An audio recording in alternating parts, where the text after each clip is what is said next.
Bueno, hacer 3 es tan complejo como hacer 5 o hacer 2, ¿verdad? Pero bueno, yo por resaltar algunos elementos, yo diría que, bueno, lo primero, sobre la tecnología, ¿no? Yo creo que se ha demostrado que juega un papel fundamental, ha jugado fundamental durante la pandemia, ¿no? Y diría tanto desde el punto de vista sanitario, pues no sé, la investigación, en los tratamientos, ¿no? Pero también como nexo de unión, ¿no? Porque al fin y al cabo, gracias a las tecnologías, a las comunicaciones, a los sistemas de comunicación y a los sistemas de tecnología de la información, pues la gente ha sido capaz de conectarse, de compartir, de realizar su trabajo. Por tanto, yo diría que una de las enseñanzas, ¿verdad?, es que la tecnología y las compañías que suministran servicios y soluciones informáticas y de comunicaciones pues son esenciales, ¿no? Con lo cual sería quizás lo primero, ¿no? Otra de las enseñanzas, ¿no?, que nosotros vivimos y que hablamos con altos directivos de la administración y de las empresas es que para salir de esta crisis, tanto desde el punto de vista social, económico, como desde el punto de vista sanitario, pues yo diría que la digitalización es la que nos va a ayudar, ¿no? Mayor digitalización significa una salida mejor de la situación en la que nos encontramos, tanto económica como sanitaria. Y finalmente diría también como enseñanza que todo esto es compatible, es decir, la tecnología y la digitalización es compatible con otro de los grandes retos que teníamos como sociedad antes de la pandemia, que es la sostenibilidad, ¿no? Y yo diría que también que una de las grandes enseñanzas es que, bueno, este mundo puede ser más sostenible utilizando mucho más digitalización, utilizando mucha más tecnología, con lo cual, de alguna forma, pues por mencionar 3 elementos o 3 experiencias, ¿no?, que yo creo que se ha demostrado que son así durante esta época de pandemia, ¿no? Con respecto a los retos, bueno, a ver, me centraría en retos tecnológicos, ¿no?, de alguna forma, ¿no?, que son también, tienen un vínculo social, ¿no? Yo diría que uno de ellos, por ejemplo, es la seguridad, la ciberseguridad, ¿no? Hemos vivido, ¿no?, pues en algunos medios se ha comunicado, ¿no?, pues algunas empresas que han sufrido ataques o algunas instituciones, ¿no? Con lo cual, pues es necesario, sin duda, pues en retos tecnológicos, pues invertir en más seguridad, en un concepto muy amplio, es un concepto holístico, pero de alguna forma también llamado ciberseguridad. Pero bueno, pues de alguna forma, claro, ahora todos los profesionales que trabajan en sus hogares se comunican con informaciones confidenciales con sus centros corporativos. Eso antes se hacía dentro de lugares bastante más controlados, ¿no? Con lo cual, pues poder apoyar esa seguridad desde el extremo, desde el edge que llamamos nosotros, donde se generan los datos y donde viven las personas que trabajan en remoto, pues sin duda es necesario, además de fortalecer los propios sistemas de las compañías en sus centros de datos, en sus edificios tradicionales, ¿no? Yo diría que eso es uno de los retos que claramente se han visto durante este tiempo, ¿no? También diría la robustez de los sistemas de información. Estamos hablando de tecnología. ¿Qué significa robustez? Bueno, yo creo que todos hemos hecho grandes esfuerzos, ¿no?, para que todo esto funcionase durante esta pandemia que nos ha pillado a todos, las situaciones de alarma o de confinamiento, pues nos han pillado a todos de golpe, ¿no? Pero yo creo que es bueno pues que veamos como reto que esto hay que robustecerlo, una situación excepcional en donde que se requiere de todos mucho más de lo deseable, también de los propios sistemas de información y de las comunicaciones, ¿verdad? Pues hay que normalizarlo de alguna forma y hacerlo pues más normal. Entonces, pues bueno, yo diría que en eso, pues estrategias como la que patrocina Hewlett Packard Enterprise, que es el trabajar en modo servicio, ¿no?, que al fin y al cabo lo que permite es elasticidad, es decir, lo que necesites cuando lo necesitas, lo tienes disponible y lo que dices, pero solo lo pagas cuando lo necesitas, ¿no? Y esa confluencia de sistemas que se llaman híbridos también, entre nubes públicas, nubes privadas, los propios centros de datos de las empresas e instituciones frente a los centros de proceso de datos de las compañías que dan servicios en la nube, pues tratar de armonizarlos. Todo eso ayuda a que exista esa elasticidad, a que exista esa seguridad y a que la experiencia de los propios clientes, usuarios que trabajamos con los sistemas de información sea la apropiada independientemente de dónde esté el dato, dónde esté la aplicación o el proceso. Eso es un reto también tecnológico de robustez, ¿no?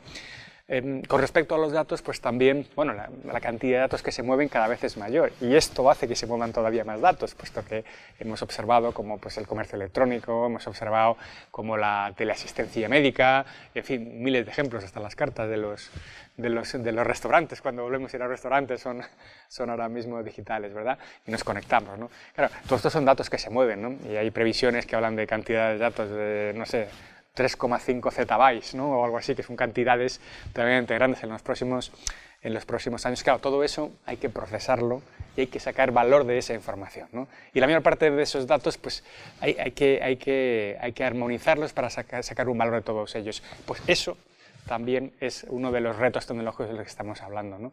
Y para eso se necesitan, como decía, sistemas robustos, tanto desde el punto de vista de la propia capacidad computacional, almacenamiento de los sistemas o del ancho de banda, como de los profesionales de servicios que están allí para tratar de anticiparse a cualquier fallo de los sistemas. Gracias a la inteligencia artificial, por ejemplo, los sistemas con los que nosotros ayudamos a los clientes y a las empresas y instituciones son capaces de detectar antes de que sucedan los fallos potenciales que pueden tener los sistemas, con lo cual estos ingenieros se pueden desplazar o mediante asistencia remota corregir ese posible fallo que va a suceder antes de que suceda. Por tanto, se mantiene la continuidad. Eso son ejemplos de esa robustez que creo que es un reto que tenemos que hacer para salir de esta situación excepcional. Y por último yo diría pues, los temas de regulación, ¿no? Yo creo que bueno, todo esto ha movido socialmente y mueve un poco también las formas de trabajar hacia unas formas que tienen que ser compatibles entre en remoto o en extremo o en casa, o en oficinas remotas frente a las centrales, pues eso desde el punto de vista de firmas electrónicas, de grabaciones digitales, en los aspectos más profesionales, o lo que sería el propio teletrabajo, o la vuelta segura, pues hay que regularlo. Para mí, yo diría que son esos tres grandes retos, ¿no? De alguna forma, por resumirlos, la propia seguridad, la propia robustez de los sistemas en todos los segmentos, y trabajar en normativa de alguna forma compatible con una nueva sociedad digital que es la que estamos viviendo. Sí, pues a ver, yo te diría que básicamente desde el punto de vista personal, pues cómo hemos afrontado la crisis en este aspecto, hemos sido capaces de mantener básicamente la agenda que teníamos con los diferentes clientes, con los partners, con los proveedores, con los demás colaboradores de la compañía, pues gracias a la tecnología. Es verdad que quizás lo primero es reconocer, por tanto, pues, ese trabajo que han hecho pues, muchos profesionales esenciales, como son muchos de los colaboradores de Hewlett Packard Enterprise que han trabajado para mantener los sistemas de comunicación y las diferentes industrias, el sector público, los diferentes servicios esenciales del Estado para que van a operar, ¿no? Y por supuesto, como no, reconocer el trabajo que han realizado pues, sanitarios que han estado en la primera línea de fuego, ¿no? Quizás por añadir algún componente más personal, mira, yo soy corredor. Y recuerdo que el año pasado, pues en los primeros meses, pues ya había corrido, tengo la costumbre de correr en todos los lugares a los que tengo viajes profesionales, ¿no? Y pues eso, pues al principio del año ya había corrido en los 5 continentes, en Asia, en Oceanía, en África, en Europa, en Estados Unidos, en América, etcétera, ¿no? Y este año pues solo he pisado un continente, que es Europa, con lo cual pues sí tiene algunas repercusiones, y esto es un poco más anecdótico, no más personal, ¿no? Pero lo cierto es que hemos sido capaces de mantener las diferentes agendas, ¿no? Hombre, echo de menos el contacto personal, porque es verdad que si bien yo creo que hemos demostrado todos que hemos sido magníficos ciudadanos y buenos profesionales y hemos mantenido las actividades, ¿no? Por la economía, por la salud, por los demás compañeros, ¿no? Pero es cierto que hay algunas actividades que claramente son más rentables y son más productivas si se realizan presencialmente. De ahí que obviamente nosotros pensamos que el futuro pues será una fórmula híbrida, ¿no? Que nosotros llamamos, ¿no? Una fórmula en la cual pues habrá tareas y trabajos que serán, bueno, se ha demostrado que se pueden hacer en remoto con garantías, ¿no?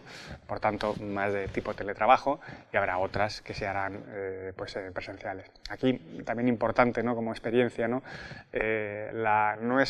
No solo hay que regular y mirar cómo se trabaja en remoto, que estamos poniendo todos los esfuerzos, ¿no? en regular, ¿no? El teletrabajo y temas alternativos, también en la vuelta segura al trabajo, porque dado que muchos pensamos que en las oficinas hay que volver y hay que realizar trabajos que son más, como decía, más productivos en la oficina, e incluso la relación personal aumenta también, pues también regular ese protocolo de vuelta a las oficinas para que sea una vuelta segura, ¿no?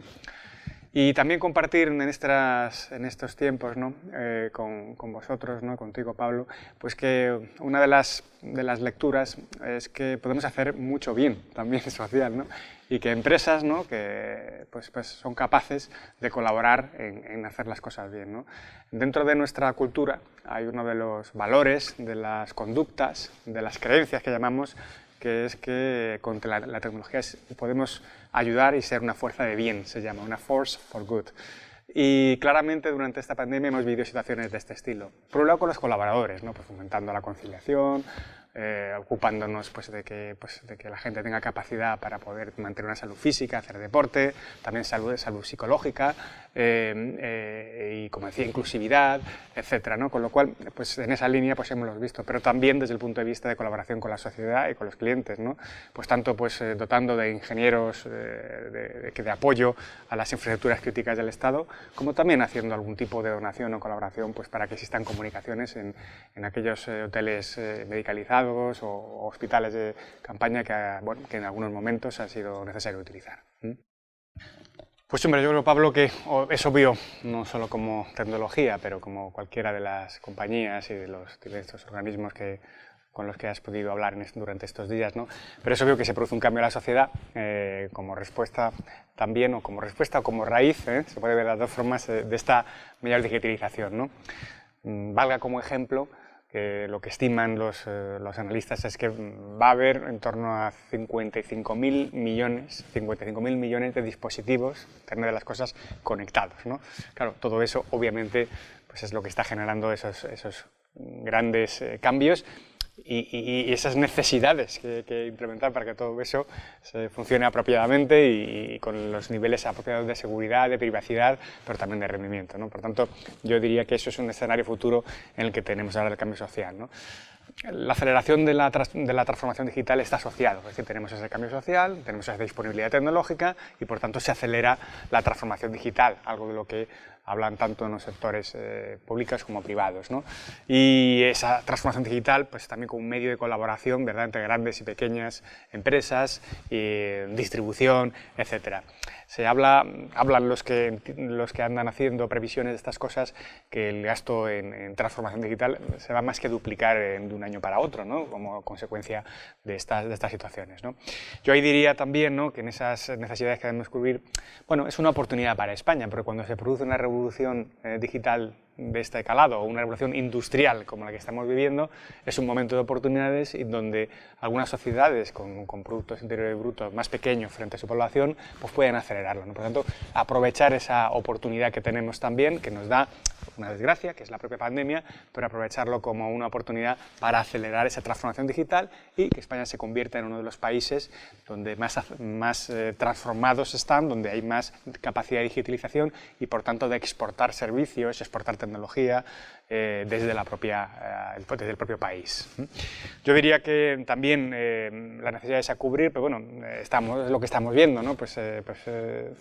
La gente está cambiando las costumbres, ¿no? Y habrá pues el comercio electrónico pues de moda, pero de alimentación pues en fin, pues se está produciendo, ¿no? ¿Por qué? Y esto al final a las compañías normalmente le da una mayor eficiencia de costes, también le da a veces una mayor eficiencia el poder trabajar desde el hogar, ¿no?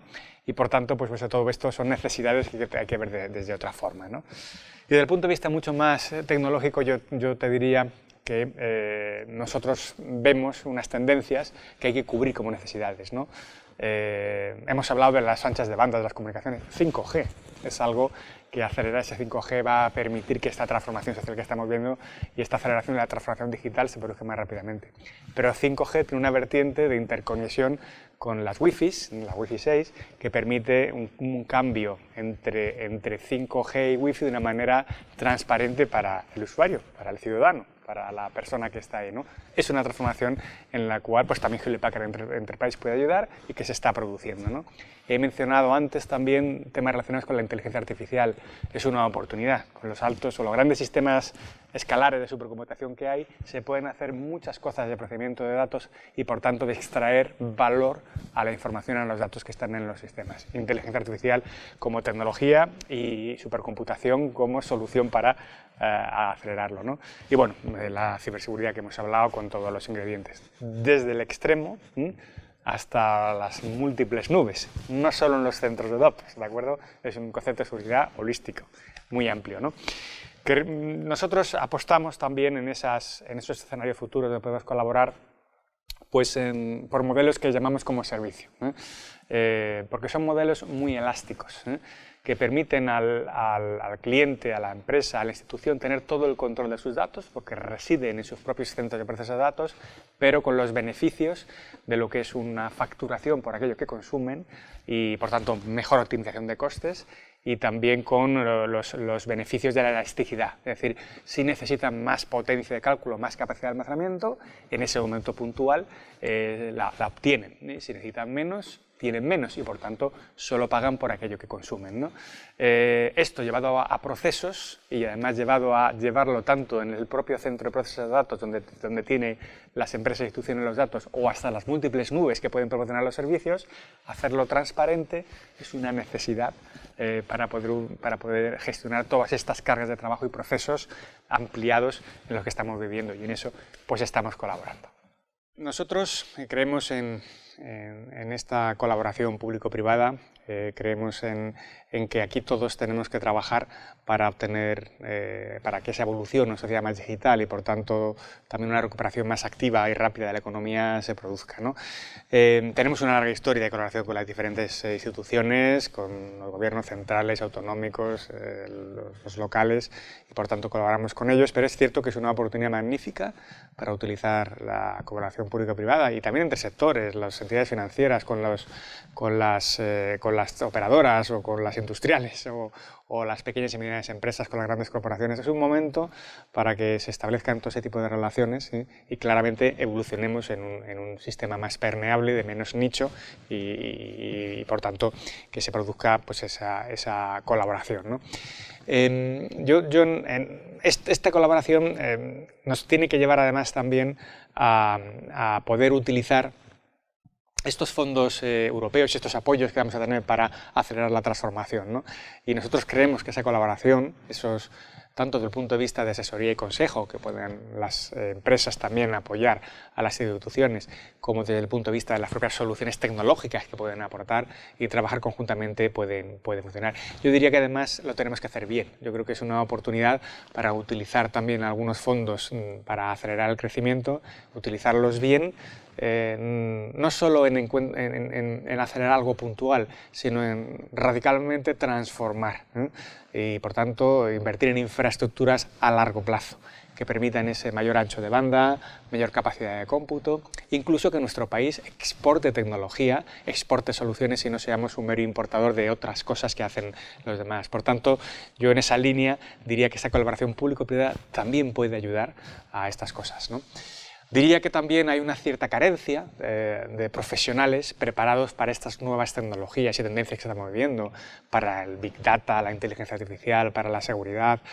Probablemente si hubiera muchos más ingenieros o graduados en carreras STEM como estas que estamos mencionando, en matemáticas, en física, en ingeniería, en informática, sin duda podría acelerarse el ritmo de incorporación de nuevos proyectos en la administración y en las empresas. Por tanto, también creo que eso es necesario y creo que hay una colaboración también público-privada es importante. Es decir, si la propia innovación que pueda producir una empresa al mismo tiempo la vinculamos con la capacidad que algunos de los grandes investigadores que tiene la sociedad y las universidades pueden aportar y también la capacidad de transmitir ese conocimiento a nuevas generaciones, si cogemos esos ingredientes mezclando lo público y lo privado, estoy seguro que tendremos unos profesionales o tendremos unos graduados ingenieros que salen preparados para hacer evolucionar tanto las empresas como las instituciones como la sociedad. Por tanto, también en esa línea creo que la colaboración pública-privada puede funcionar, ¿no? Y yo diría, como no voy a decirlo, ¿no? como responsable de una empresa tecnológica, pues también invertir más en desarrollo, en innovación, en inversión. Este I+D+I del que hablamos, en donde el objetivo es estar cerca del 3% del Producto Interior Bruto, que no estamos, ciertamente en una situación difícil de la pandemia es complicado, pero también es cierto que puede ser el dinamizador para que la economía crezca más rápidamente en sectores que tienen más capacidad o que son más demandados en este momento, ¿no? Bueno, lo primero, resaltar que en la compañía en la que tengo el placer de dirigir, ¿verdad?, pues tiene un propósito, que es el de mejorar la forma en que las personas viven y trabajan utilizando la innovación y las soluciones tecnológicas, ¿no? Y ese propósito, sin ninguna duda, tiene más que nunca, es más que nunca actual, ¿no?, en estos momentos, ¿no? Nuestra propia compañía se está transformando también, porque para poder proporcionar esas soluciones de nueva generación en una nueva sociedad más digital, también nosotros tenemos que invertir el I+D+I en estas cosas que son más demandadas y que pueden acelerar la transformación social. Por tanto, nosotros también nos estamos transformando, moviendo inversión, moviendo investigación y desarrollo a estas áreas de supercomputación, inteligencia artificial, 5G, comunicaciones activas, seguridad, servicios profesionales activos, en fin, en estas líneas en las que estamos trabajando para ello, ¿no? Yo creo que hemos charlado sobre esto, pero la tecnología y la información tiene un enorme impacto en la sociedad y sin duda pues, contribuye a que se avance en todos los ámbitos. Desde luego el aspecto sanitario con la investigación para poder erradicar o mitigar los efectos de la pandemia, sin ninguna duda, pero más allá también como propia sociedad, ¿no? Yo me atrevería a decir que con el máximo respeto a la privacidad, en general más tecnología es más salud, es mayor bienestar, ¿no?, es mayor cohesión social, es más sostenibilidad, es más productividad, mayor competitividad y también, al final, en definitiva, que es un mejor crecimiento económico. Por tanto, sin duda, es algo en lo cual, pues, cómo no, va a ser la reflexión de una compañía, de un grupo de personas que están aquí con la intención de ayudar a las instituciones y a los diferentes clientes en todos los sectores a producir estos cambios, ¿no? Yo acabaría diciendo que, bueno, pues que aprovechemos la situación que vivimos, que desde luego no es deseable, pero que intentemos afrontarla con un espíritu positivo, ¿no? Porque al fin y al cabo todos podemos ayudar a construir ese futuro que nos gustaría tener, más allá pues, de explicar por qué las cosas no han sucedido. Todos podemos colaborar a construir el futuro que queremos tener.